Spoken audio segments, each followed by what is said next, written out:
Dalam kesempatan ini kita akan membahas tentang hak-hak anak yang dilalaikan oleh seorang ibu atau ayah.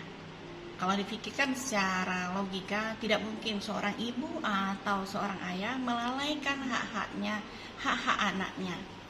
Namun di dalam praktek sehari-hari atau dalam kenyataan itu banyak sekali tanpa disadari seorang ibu atau seorang ayah telah menghilangkan hak harta dari anaknya. Kita ambil pada contoh. A, laki-laki, menikah dengan B, perempuan. Pernikahan mereka sebanyak 10 tahun. Nah, selama 10 tahun mereka menjalani rumah tangga, memiliki 2 orang anak. Anak laki-laki, kemudian anak perempuan. Selama pernikahan mereka punya harta. Seumpama 2 hektar sawit.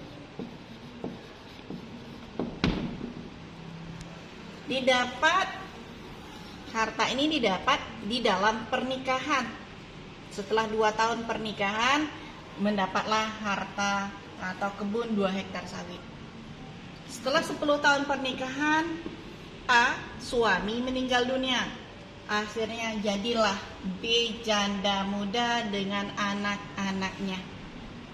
Karena kewalahan, akhirnya B menikah lagi dengan C. Karena B adalah ibu rumah tangga yang tidak bisa mengelola hartanya yang 2 hektar ini, maka hartanya diminta tolong kepada suami barunya untuk mengelola hartanya bersama suaminya A. Dalam pernikahan dapat 1 orang anak perempuan.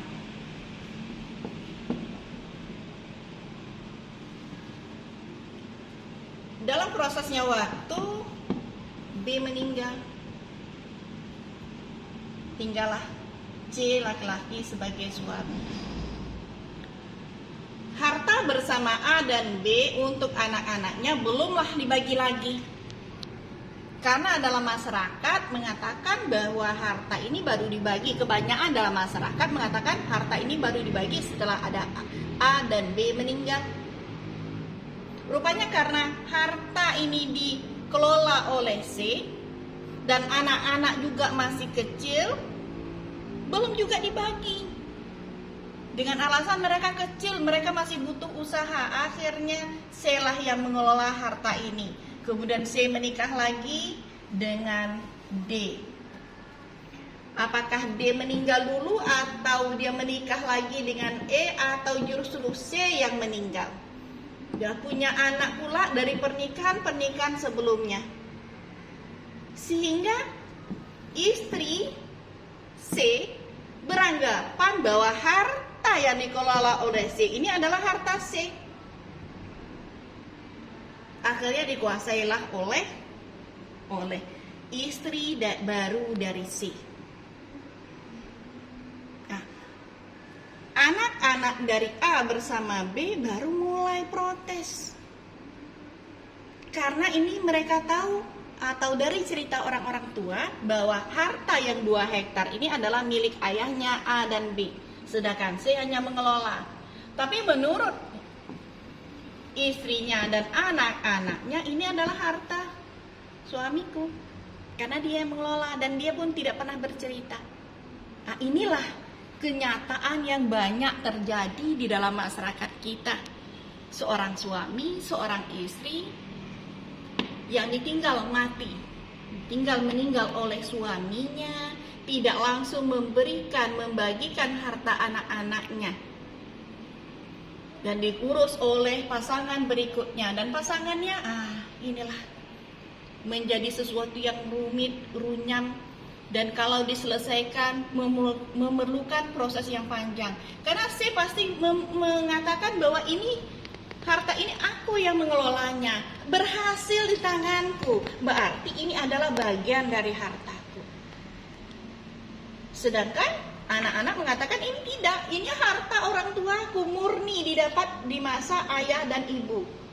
Nah, inilah perselisihan, pertengkaran di dalam keluarga yang awalnya mungkin keluarganya aman, damai, sejahtera, tetapi hanya karena 2 hektar sawit yang tidak jelas kepemilikannya, akhirnya terjadilah pertentangan itu.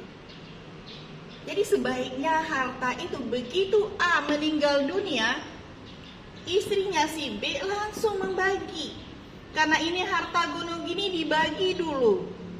1 hektar untuk istri, 1 hektar untuk suami. 1 hektar inilah yang dibagi. Istri dapat 1/8 dan anak-anak sebagai asobah. Tulis, buat, ini jatah anaknya, ini jatah ibunya, ini jatah ahli waris lainnya. Andai kata si C mau mengelolanya, maka dia mengelola hanya milik anak-anaknya, udah jelas.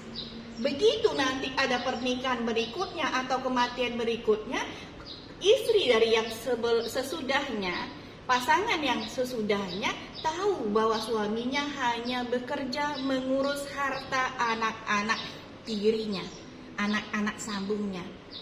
Sehingga tidak ada hak-hak anak yang teraniaya. Mudah-mudahan penjelasan singkat ini bermanfaat bagi kita bersama, dan mudah-mudahan masyarakat lebih terbuka pikirannya untuk membagi harta waris secepatnya untuk menyelamatkan hak-hak anak-anaknya atau hak dari ahli waris berikutnya. Saya akhiri, wabillahi taufiq wal hidayah. Assalamualaikum warahmatullahi wabarakatuh.